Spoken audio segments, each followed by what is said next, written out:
Hey guys, what's up? It's me, Asia here, and today I'm going to be giving my final thoughts on Sonic Frontiers before it releases, to share like my hopes, what I like about what everything we've seen up until this point, what I don't like about everything we've seen up until this point, all that stuff. But before I get into that, please be sure to subscribe and like this video. Well, you only like it if you like it, so I don't know. That's a give or take, but no matter what, please subscribe so you can support the channel.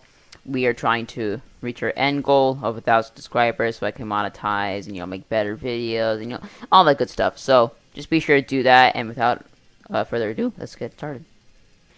So I'm going to start by saying this. A lot of things have changed since that video essay I released about Sonic Frontiers and now, the day before release. A lot of things have changed. A lot of new gameplay has come out. A lot of new things that we've been seeing have shifted the perspective of how we think of this game, how we perceive this game. We recently got new gameplay of Chaos Island, the third island, the volcano island in the game, which I believe is what I'm showing now. And I think it looks really, really cool. Well, unfortunately, I wish it was the final level because it thematically fits that final level tone, but nonetheless, I think it still looks really cool. And there's an interesting greenish area somewhere that I guess you'll see when I play the game. But it's almost like there's one. It's almost like the whole island was once a greenish environment at one point, full with nature, but then it was just destroyed, and there's only a little bit left fighting to survive. It's very poetic in a way, and I think that what's the word? I think it's emulates is the word. It emulates a lot of emotion when you really think about it deep, and I'm sure it'll hit even harder when I play the game. So yeah, and the game is now being shipped to all major stores, and it's breaking street date. What a surprise! Not. A lot of people are getting the game early. Some people illegally getting the game early. Well, not illegally, but illegally. And then there are those who have gotten review codes from Sega, or they're game reviewers like Game Explain, IGN, Metacritic, stuff like that. And but a lot of people who get the game, quote, illegally, have been leaking spoilers on YouTube and other social media outlets. So I recommend that you try to stay away from that if you want to go into this blind, which if you are getting this game, then I believe you should do. But in terms of reviews, today the embargo lifted for the game, which means Sega allowed game critics and reviewers to post their reviews on different social media outlets. So, and they are a bit of a mixed bag. Some people say it's really bad. Well, barely anyone says it's really bad. Actually, most people say it's pretty good, and that I like that. So them saying it's really good makes me think it's, from my personal experience, I think it's gonna be. I'm gonna consider it amazing, since the only of the 3D Sonic game I played is Sonic Forces, and if you've played that game or you're familiar with the Sonic franchise's history or the game lore, whatever, then you'll know that it was a very trash game. So, and I know that fans are gonna probably have a higher level of enjoyment when it comes to this because we were deprived so long of an actually good game. So, but at the same time, I do think the casuals are also gonna enjoy it a lot as well because, well, I don't want to go too much in depth on this because I did explain this a lot in my Sonic Frontiers video essay, which I'll link down below so you can watch. But overall, I basically just said that because this is an open world game essentially, so I think that style of gameplay is going to provide a lot more freedom to do whatever you want and not be restricted to a linear boost level. So I think it's going to appeal to a lot of people more so than like Forces or Lost World or anything like that. Any of the past Sonic games in the past 10 years. So, yeah, in terms of review scores, Metacritic gave it an initial impression score of 73, which is not terrible, but it's also not the best either. Sega was hoping for an 83%, which I don't know why they wanted such a specific number, but oh well. It's not necessarily there yet. However, this is just an initial impressions score, so they still have to give their like full review, final review score when the game officially releases, which is probably going to be about a week from now. So hopefully that goes up slightly. But yeah, I've watched quite a few non-spoiler reviews to have some info for this video. And good news, most people I have watched reviews of say that it is a good game, a solid game. Those who are like in the super deep into the honeymoon phase, like they just got done with the game, say it's an amazing game. So that's really reassuring. However, if you are looking if you are going based off of IGN's review of this game, most people, when they try to figure out if they want a game or not, they go to IGN for a review. But I'm going to have to tell you this time, do not do that, because they are not using the same guide to review this game as they did with like the early build and the 6 hour like playtest they did in Hawaii. They're not using the same guide that did for all of that, so there's no continuity here between the different builds. So I recommend not using that as a basis for whether you want to get this game or not. But don't trust me either, because I'm not a professional game critic, and I haven't played like a whole like wide variety of games. So, but don't trust IGN, because there's no continuity between the different builds and they're not using the same guy. Game Explained was actually surprisingly negative. The guy reviewing it was a hardcore fan, I think. That's what he said. And he actually didn't really enjoy it. They have this really weird scoring system based off not numbers, but like happiness level or enjoyment level, like happy, mixed, or disappointed, or whatever. So he gave it a mixed score. So that's like almost in the middle of like, I love this game or I hate this game, I like this game, I don't like this game. It's like right in the smack dab middle. What's funny is that the other guy at Game Explain who played it is not a hardcore fan. Said he did not care about Sonic one bit up until now, and he loved the game. So that's proof right there that casuals are going to enjoy this. So I highly recommend, even if you're not a fan, please check this game out. It is expensive, $60, $70 on the digital deluxe. I can't speak. But I do think it is definitely an investment, something worth investing on. So, but in terms of review scores, most of them have been pretty high, so that's good news. One Sonic Tuber I watched, Matt Has No Cuts, is still in the honeymoon phase of the game, because at the time he posted it, he said he had just finished beating the game a few hours ago. So, but he said it was an amazing game.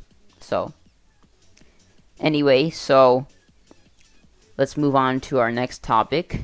Have a list of things here. So let's talk about the platforming in the open zones. It's really cool. I like the flow of the platforming. I really like how fast everything is. It's kind of like a Tony Hawk game, where you like pull off a bunch of cool tricks and do a bunch of cool things, and then like stick a landing, and then move on to the next thing. Sonic Frontiers has that sort of flow to it, and I really got an understanding of this when they released the Chaos Island gameplay. because the guy was just going super fast through all the different platforms. And before, I thought there was a lack of platforming, because a lot of it is like high up in the air where you don't notice it, and it's not necessarily integrated into the environment, which is also something I also have a problem with. It's not a deal breaker, but it makes they're not like integrated into the environment. Like they're just these platforming blocks, just like in the air, floating around inexplicably. So that felt that I mean, I can't say it felt jarring because I haven't played it yet, but it feels jarring like watching it. So, but that's fine. I'm sure I'll be able to deal with it. But so yeah, I'm fully understand what Izuka means by open zone now. He's the president of Sonic Team. Those of you who don't know Takashi Izuka. This is not an open world game. I want to make that clear. This is an open zone game. So it's basically like a traditional Sonic level put into an open world. And I know it doesn't sound like a good mix, but trust me, if this is gonna be good. And I'm probably gonna be way more positive about it and like way more excited, when I actually play the game and I give my initial impressions.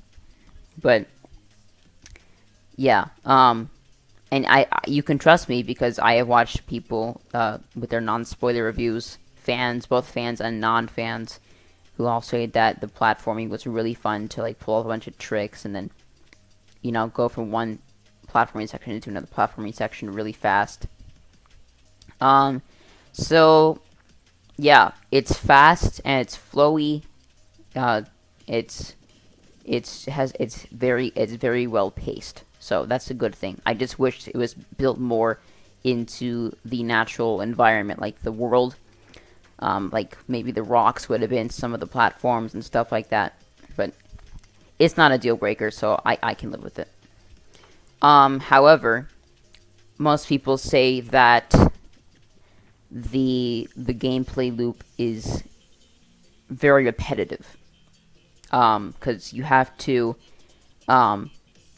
fight bosses to get portal gears. Use portal gears to unlock cyberspace portals that open up short bite-sized levels that you complete to earn vault keys. And then the vault keys are used to unlock Chaos Emerald vaults, so you can... And then you have to do that same thing 7 times to get all the 7 Chaos Emeralds, and then use those Chaos Emeralds to fight a Titan, like this big giant boss, and then you go to the next island and you do the exact same thing over and over again. Although if you watch my previous video I just released yesterday, then you'll know about the rehash of the 4th and 5th islands, which is something I'm not going to go into detail here. That's its own video, but I was told that the 4th island, Rhea Island, is just basically a story moment, so like almost like a transitional island. So that's going to help for it not to be like so agonizing going through the same green grassy ruins. But yeah, so that would be basically the same gameplay loop for 1 Chaos Emerald. And actually that's 6 times for each island, because usually the final emerald is on the Titan itself. So I'm gonna assume 6 gameplay loops per island, and it's only done for 4 out of the 5 islands. So 6 times 4 would be 24. So yeah, 24 loops of the gameplay cycle. So that is a lot of busy work.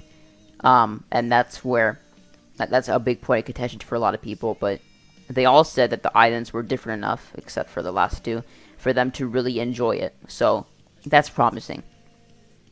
But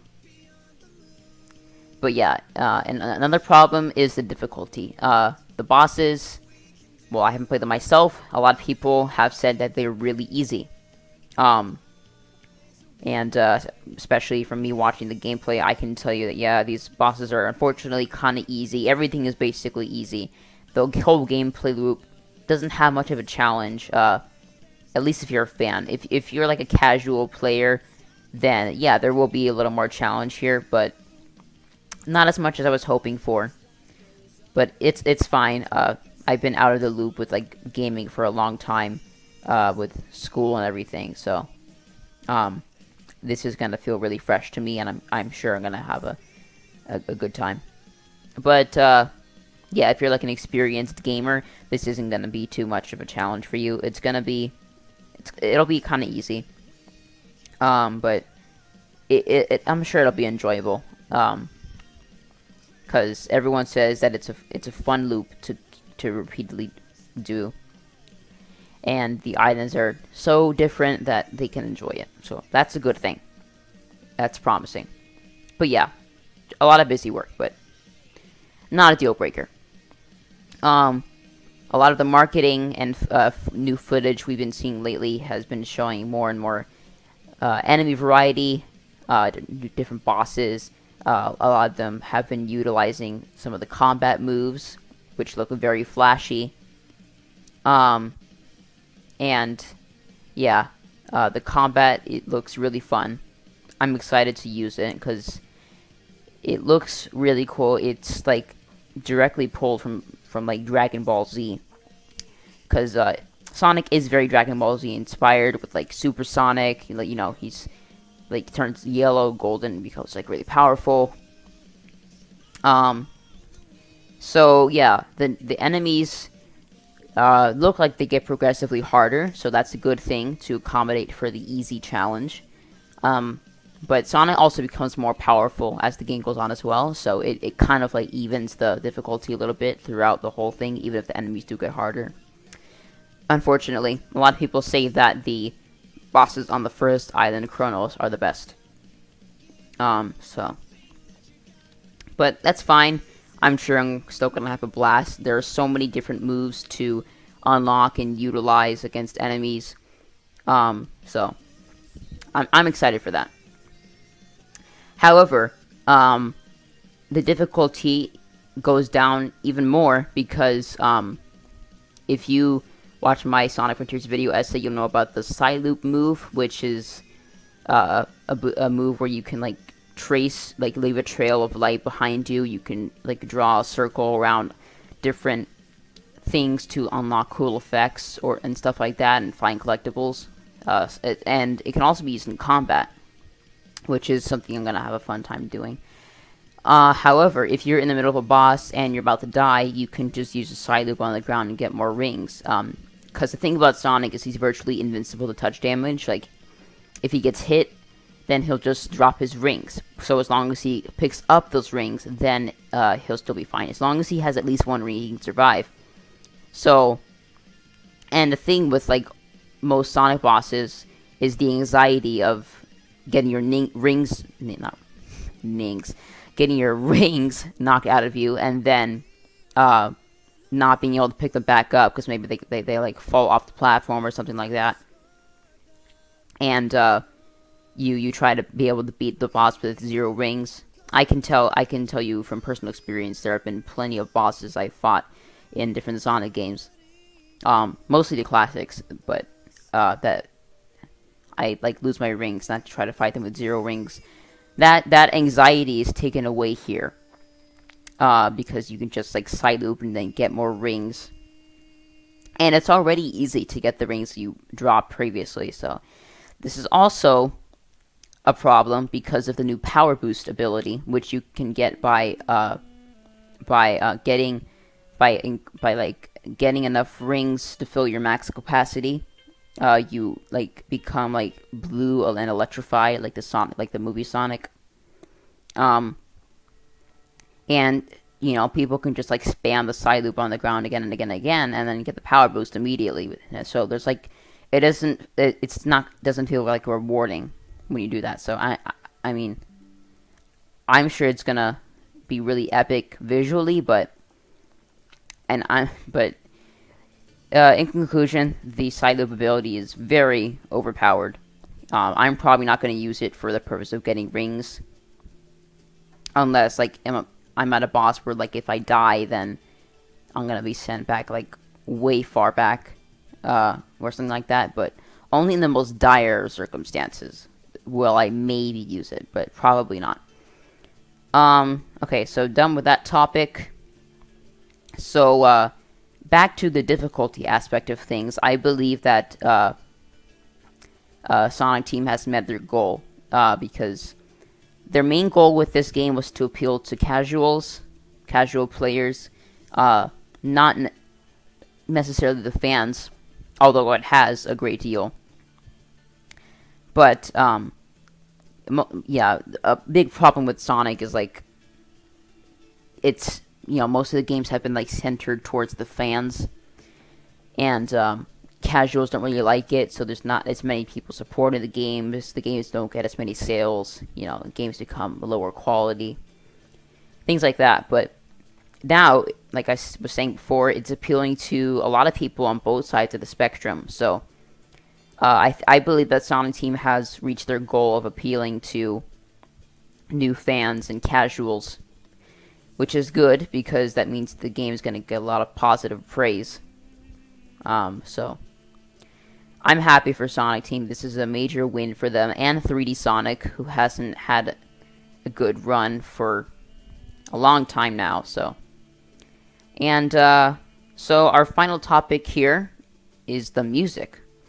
A lot of new music for the game has been released lately, and I want to play it so bad for you guys. I know it's accessible on YouTube easily. It's actually in my soundtrack playlist on my channel, but I think it's better if you watch me play the game with the music, because the music is really powerful and emotional. And if you're going to get the game, I recommend that you play through it first and then watch my gameplay. Unless it's going to be like a long time before you get the game.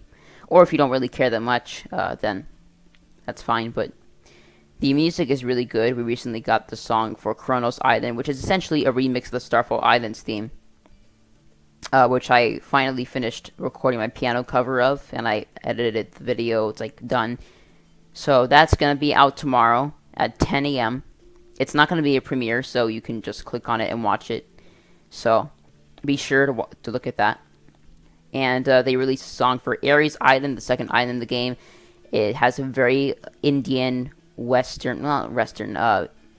Eastern vibe to it. It sounds a lot like, I hear a lot of people say it's like Dusty Desert, which is a level from some other Sonic game, I don't know, but I'm going to guess Sonic Unleashed maybe, I don't know. But anyway, we also got a DJ mix of, I believe it was 7 or 8 different cyberspace levels, and some really quality EDM stuff. It sounds very catchy, and the beats are very high energy, and I think personally some of the best, catchy Sonic music in a while. Some of the tracks even use vocals, which they didn't do that for a long time after the Sonic Adventure 2 controversy with them using minor curse words in the lyrics for those songs. So, but yeah, I really like it a lot. It's gonna be definitely a bop when I play Cyberspace. So I'm excited for that. And recently, the Brazil Game Show happened, and they had a Sonic Symphony there, like they did for the 30th anniversary. And they played a brand new Sonic Frontiers medley. They played the main theme, "I'm Here," orchestrated, which was very cool to hear. They played some of the Starfall Islands theme, and then they finished it with more of "I'm Here." And they actually played a little bit of the cyberspace music from Sky Sanctuary too, so that was pretty cool. So overall, yeah, the music is phenomenal from everything we've heard so far. And I'm really excited for this game in general. A lot of people have told me the story is really good. The emotion in the game is really good. Sam Procrastinates, a Sonic tuber who got the game early, says that there are a few moments where he almost cried when looking at some of the cutscenes. So, yeah, I'm so hyped for this, guys. Sonic Frontiers is bringing a new era for Sonic the Hedgehog, no doubt, and I feel like this game is going to be a massive success. And it's safe to say that Sega will continue with this formula for a long time, and they'll keep improving, and the games will keep getting better and better. And I wait for the day when the perfect Sonic game has arrived. But you know what? I think for now, us fans and casuals alike are going to be feasting good with Frontiers. But in the end, we will find out tomorrow when I play the game and I upload that gameplay. So, yeah, I cannot express how hyped I am for this game. So, yeah, I think I should probably end here so that this video doesn't get too long like the one I uploaded yesterday. But yeah, I'll see you guys tomorrow. And also, I forgot to mention something.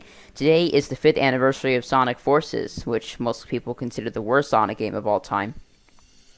So, I just wanted to mention that. Anyway, yeah, I will see you guys next time. Please be sure to tune in tomorrow for my piano cover of the Starfall Islands theme and my Sonic Frontiers gameplay, Day 1.